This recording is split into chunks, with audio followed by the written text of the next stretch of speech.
In this video, we're going to be looking at inserting the audio file named audiobook into the template. As you can see, it's an audio file, which means it's a sound, and we need to obviously make sure that the format is correct. As it states here, we need to make sure it's an MP3 file. So first thing we need to do is go into our folders and make sure that the file itself is correct. So if you don't remember, we organize our folders and we put the sound, if you call it sound, in the sound folder or audio, depending on what you called it. When you go in, you'll find the item there.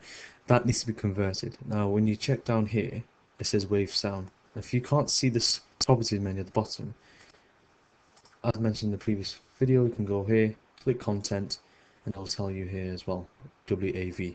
Okay, now this needs to be changed to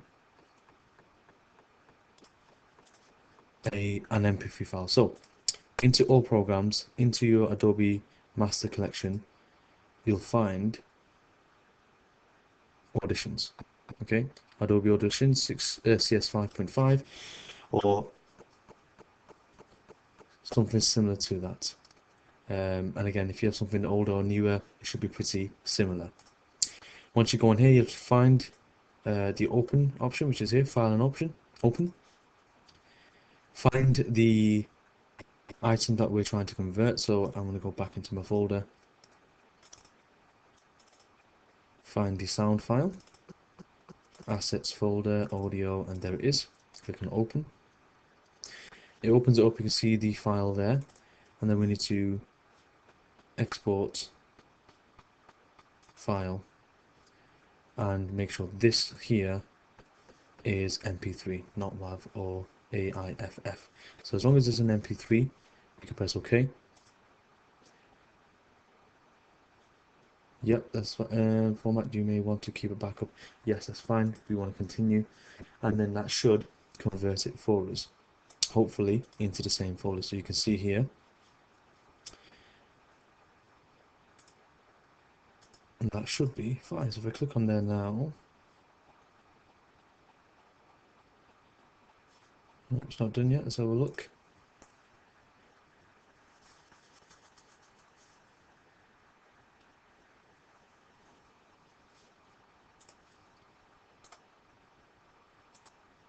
Nope, that's not it. Let me just go back again. File, export, file, MP3. Ah, that's why. Always check your folder. So you can see it has saved it, but I've obviously forgotten to click on browse here. So always make sure that this is all this is in the right place. So click browse.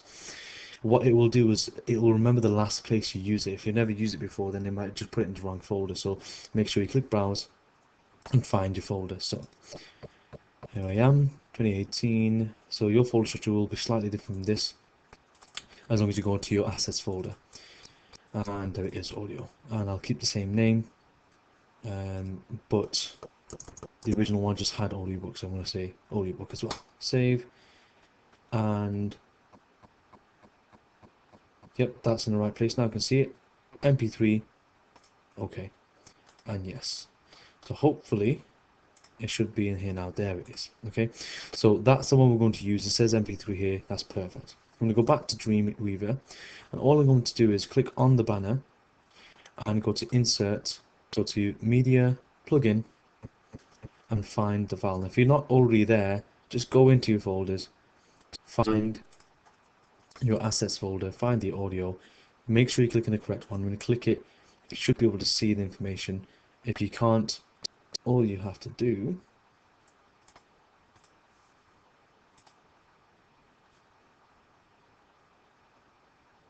it's difficult to see actually, isn't it? That's strange. Let's have a look here.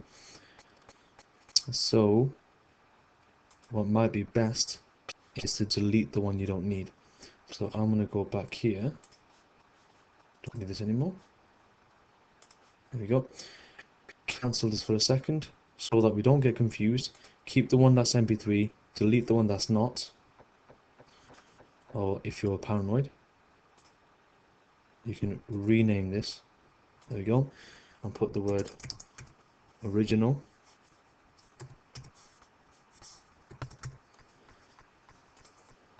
then it's more distinguishable. So we'll go back in here again, click on the banner, insert, media, plugin, and there it goes. So much more easier to see. So that's the original one. So that's the one I want to go to see. Add, press OK, and then just say no to that, and it'll pop up at the bottom. So the problem with this is obviously it's far too small. We're not going to be able to see the controls, as it says in the exam question that they want to be able to play on a click. Okay, so they want it to be play when you click it. That's too small to actually show the control. So the size of my banner here is 650, but I know I've got a little bit of a gap here, so what I'm going to do is I'm going to make it a little bit lot more than that. So I'm going to say 660 for now, 660. There we go, perfect. And the height I'm going to go for 50 to see how that looks. You'll see that looks a little bit better. Now, if I test that, so file and save, and open it in Chrome.